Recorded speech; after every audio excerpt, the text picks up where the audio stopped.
back, everyone. Toybiz here, and I am back yet again to give you guys another retro shiz look back at the past. And I know that I have been doing this for quite some time. We've looked at all manner of Spider-Man the animated series, Toybiz waves, whether or not it's based on the animated series or not. A lot of different tie-ins, a lot of comic books all thrown in. But as we are nearing the finale, we had to look at a very special wave. A lot of you, a handful of you, one or two of you requested the TECHNO Wars. 1996 Toybiz Spider-Man the animated series with a bit of a Iron Man twist to it. A lot of snap-on pieces, a lot of armorized looks for our characters, a lot of Spider-Man basically, but a very interesting set of figures, we'll just say. Not one that's immediately like the best of Spider-Man the animated series or just the Toybiz line in and of itself, but a very interesting one. And it incorporates a lot from, let's say, other Toybiz lines of the time, especially Iron Man the animated series. Also, be sure in the comments to let me know, would you like me to do more Iron Man videos? I think that should be coming up next. What say you? But there was a villain or two, depending on how you look at it. We had Dr. Octopus, the amazing Vault Guardsman. I could not wait to get my hands on this guy. Coming off of Venom Lethal Protector, the hand, like the guy's eye, it was fantastic. So he was always number one on my list. And then you had a number of other different Spider-Man figures with snap-on armors. Now,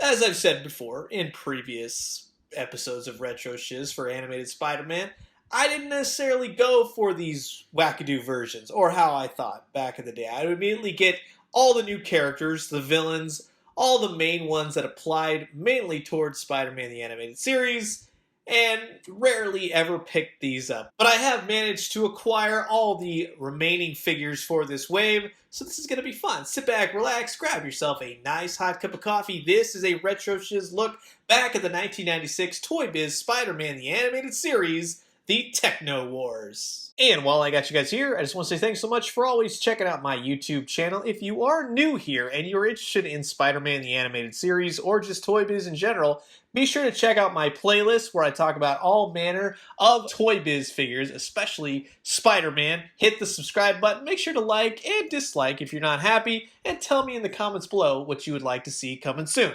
Now let's get on with Retro Shiz. So our first figure of this wave is the Hypertech Spider-Man figure. And this is basically what happens when Spider-Man needs a little bit more oomph in his fight. And he goes to visit his good old pal Tony Stark and is like, yo, I need some kind of armor to really help me defeat the bad guys. And Tony Stark's like, okay, I'm just going to give you the bare minimums.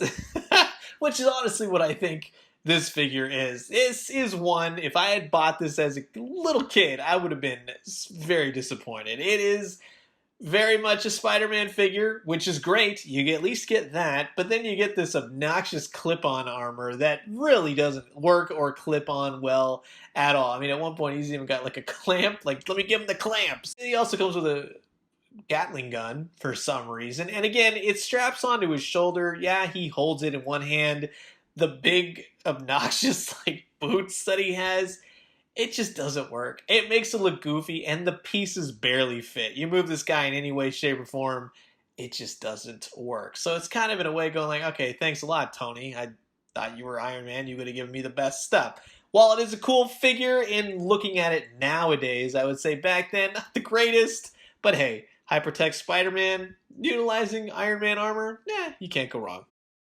Moving on to our next Spider-Man figure, of course, this time around, Spidey's got a little Venom problem. Little symbiotes running around acting crazy, and he needs some help, and he goes to, of course, Mr. Fantastic himself, Reed Richards, and Reed Richards goes, oh yeah, Tony Stark didn't hook you up? Well, I'll totally build you this anti-symbiote weaponry.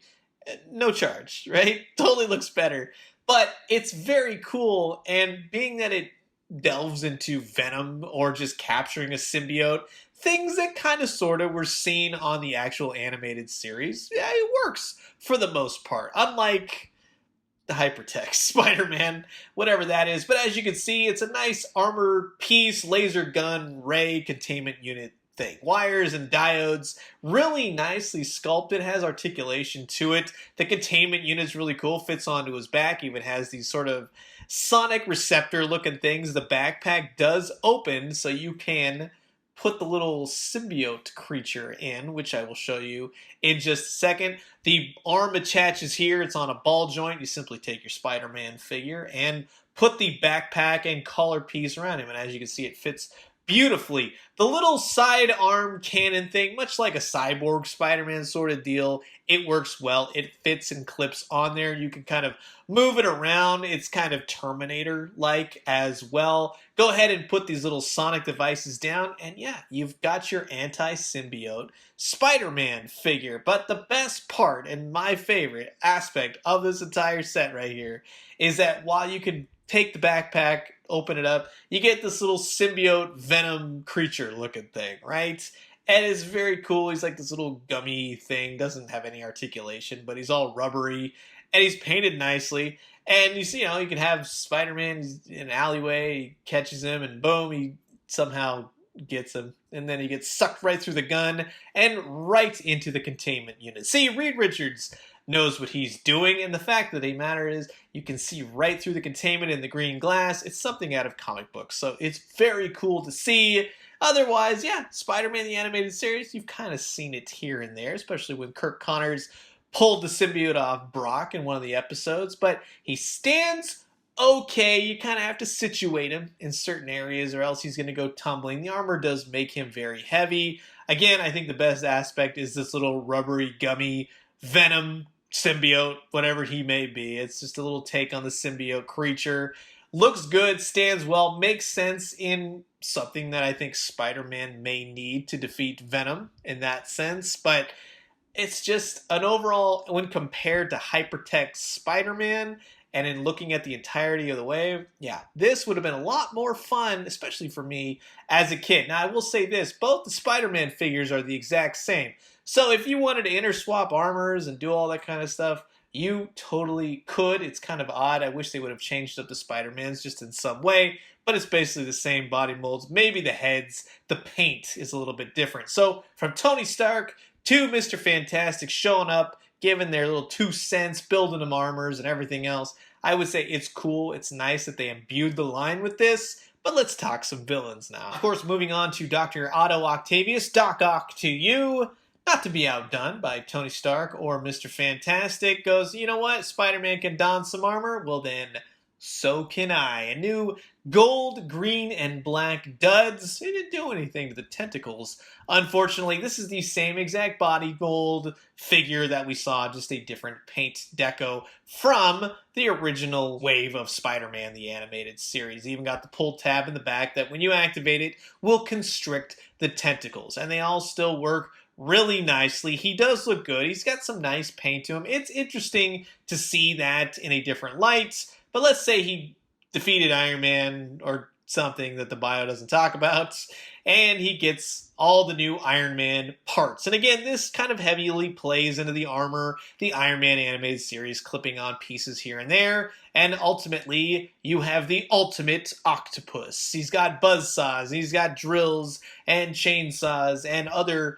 devices of insanity, all clipping on to his extended forearm tentacles, and it works. It's cool. They all clip on nicely. I think the helmet could have a little bit work to it. The whole extendo legs things, much like the Hypertech Spider-Man, it's cool. At least these two can fight each other on the same level, right? Height-wise. The arms, unfortunately, get very heavy. He becomes very restrictive in movement and everything else. But again, it's cool. It's different. It's one that I bought way back in the day. And yeah, he's just awesome. Now, let's say you finally caught Venom. He's all subdued. You're ready to go. Your anti-symbiote armor did the trick. But who really ended up helping you? Spider-Man could not have done this on his own, right? A big heavy hitter like Venom, of course you need the Vault Guardsman, baby. And this figure, when I saw this wave unleashed, it had to have been in Toy Fair back in the day. This is the one that I wanted. Out of all the figures, even I looked at Ultimate Octopus, I was like, nah, it's just a repaint or whatever. It doesn't really fit the TV show. This guy was from Lethal Protector. I had read that comic book storyline. I saw it. He looked cool. Lime green, green, dark green, all kinds of yellow green. He stands out. He's different looking, and he comes with a slew of attachable armor. And again, much like Iron Man, War Machine, all those figures, he does have all those little holes all over him. It doesn't really detract as long as I think you have attachable armor pieces. See, it kind of makes a difference. They become lesser known, right? But if you don't have those, yeah, it does look incomplete. Now, the basic way to do it is the same as all the Iron Man figures back in the day. It simply clips right into all the different peg holes.